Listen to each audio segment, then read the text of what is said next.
Christmas at Graceland, as our Memphis friends know, is always a special time. The blue lights.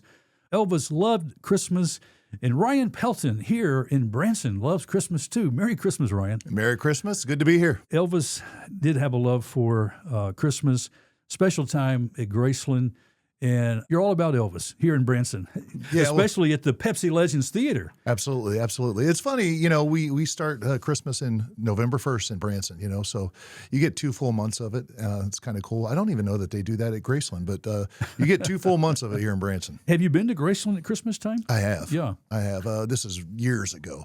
Beautiful, though. It's beautiful. And it's nice to get there in the summer and see that. But, man, whenever you get there in the winter, with all the lights, like you said, it's really kind of it reminds you of home. Yes. Now I know Pepsi Legends Theatre is an incredible showcase for all kinds of entertainment and the voices that come out of there. At this time right now, you're kind of focusing on Elvis gospel. Yeah. Now, is this something you do regularly?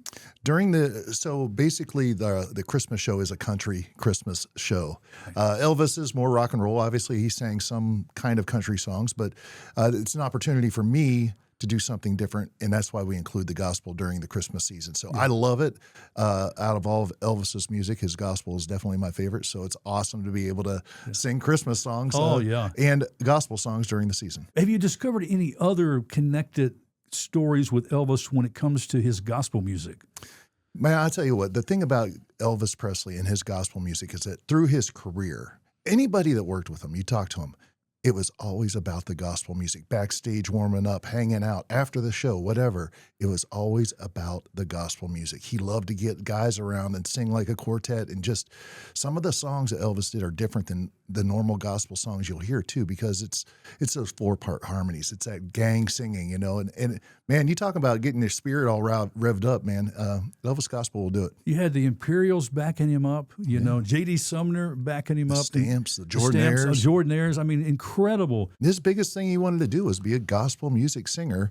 He tried out, I believe, for the Blackwood Quartet, and they said, "Nah, son, stick to truck driving, basically." Yeah, which is that's a great story too. All of that. So, Ryan, how do audiences respond to you doing Elvis gospel? It's interesting because when people come to Legends in concert, they expect Elvis rock and roll, Elvis. And we do a couple songs like that just because you got to give them that. Yeah. But the gospel is one of those things people walk away and they're like, man, I didn't come expecting to hear that, but I absolutely loved it. And there's something about Elvis's gospel music. It's not me, trust me. It's Elvis and his music that he had out there. It connects with people, and people walk away feeling that connection. So it goes over great, and I'm happy to be able to do it. New Year's Eve is incredible at the theater. That's really probably one of the biggest nights for you guys. Yeah, it's fun doing that late show, and always stressed because I'm the last one on, and I have to, I have this. Can you stay awake? Oh yeah. I'm a night owl, trust me. But I have to be the one to get it right on the time, and I have to know the how long each song is and how much time I have. And I mean, like, there's years where we have just got finished and start counting down from 6, and then there's years where it's like we have a minute to kill. So it's kind of like the stressful evening for me to have to be able to navigate that, but it's fun. So it would be a great time for our friends thinking about celebrating maybe New Year's or even Christmas, of course. You want to come to Branson, but to go ahead and go online. You go to legendsinconcert.com. Yeah, there you go, legendsconcert.com. And you select Branson, and you can find out everything about the Branson show, the lineup, get tickets, everything. How hard is it, Ryan, for you night after night, and not just you, but the whole crew, to pull out such sincere, high-energy shows night after night? I mean, how do you do that? That's the funny question, because the truth of the matter is if you're not the person that can do that, you're not going to be there. Yeah. So what you find is you find yourself surrounded by people of the same mindset who have passed that bar and figured out a way to do it. And it's not always easy.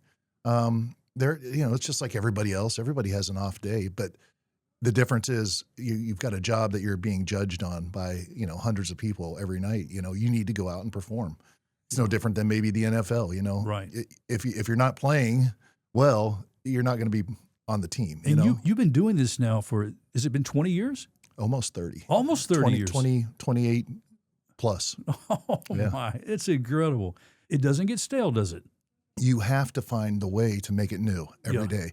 If you don't struggle through finding a way to make it new and fresh for you, it will never be new and fresh for the audience. So, Yeah. and you have to balance your life, from the moment you wake up in the day to the moment you're off the stage, everything's kind of geared towards that performance, Yeah. So it's, and obviously you're working 6 days a week too. You only get one day off. So it's one of those things that you have to learn how to navigate. And if you do, you can have a great long career. And if you don't, you won't be around long. So that one day is when you wash your clothes and try to make sure you got groceries in the house? No, it's funny. This the day off that I probably work the most because I know I don't have to do a show. So everything gets piled in that day. Okay, tell us about a moment during a performance that when you felt the room really connecting with you as Elvis.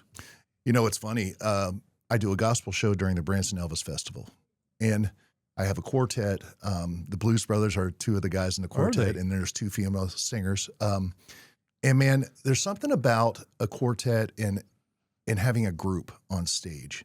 It's like a force multiplier, so to speak. You're not just out there by yourself. And so much of the music that we sing is, quartet, being backed by the quartet. So it's all 5 voices blending together, all good friends. And there's certain moments where we'll sing certain gospel songs in that show that you lose yourself in the music and you forget that what you're doing, you're not doing Elvis anymore. Wow. You're singing with a group and you're praising God, and in those moments, it's magical because you can sometimes not even hear a pin drop.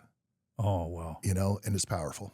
Do you, in those moments, ever get requests for certain gospel songs that Elvis sang? Can you do that? For sure. What, we don't do that at Legends in Concert, but during the gospel show, yeah. You absolutely. do that, okay. Yeah. You will be doing the gospel Elvis through Christmas. Yeah.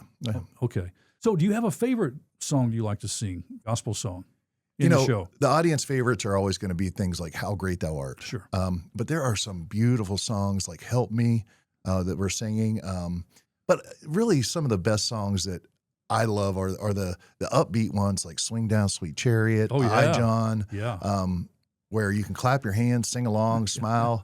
Yeah, those are a lot of fun. I think that energy's there because we don't need to be stiff-faced when we sing about the Lord in gospel songs, right? We need to have a smile and Yeah, you remember church, growing up. I remember it. You get out the hymnal, it smells like mothballs, and everybody's just like, "My God, I love God," and it's like, well, this is praise and worship, Yes. So and I think Elvis took a lot of that into his music. That feeling of, hey, we're here to, this is an active thing, praise and worship. Let's do it. So Pepsi Legends Theatre, you got to come, friends, here in Branson and see the gospel music show of Elvis here. Ryan, I got to ask you this question. How many Hertz donuts do you eat prior to doing your show? Because Elvis liked donuts, didn't he? Zero. Zero. Are you kidding me?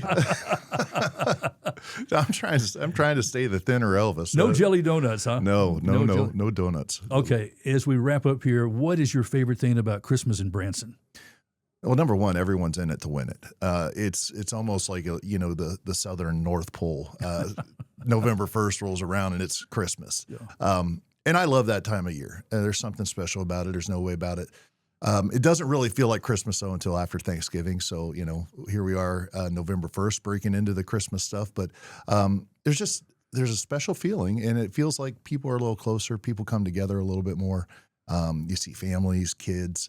There's just an excitement in the air. So Christmas is always going to be a special time. Hey, you did this for me last time you were here. Can you kind of maybe close out with a couple lines from an Elvis Christmas song? Yeah. Oh, la la, have a blue Christmas without you. There you go. Oh, I love it. Ryan, it's always good to see you. Very Merry Christmas. Merry Christmas.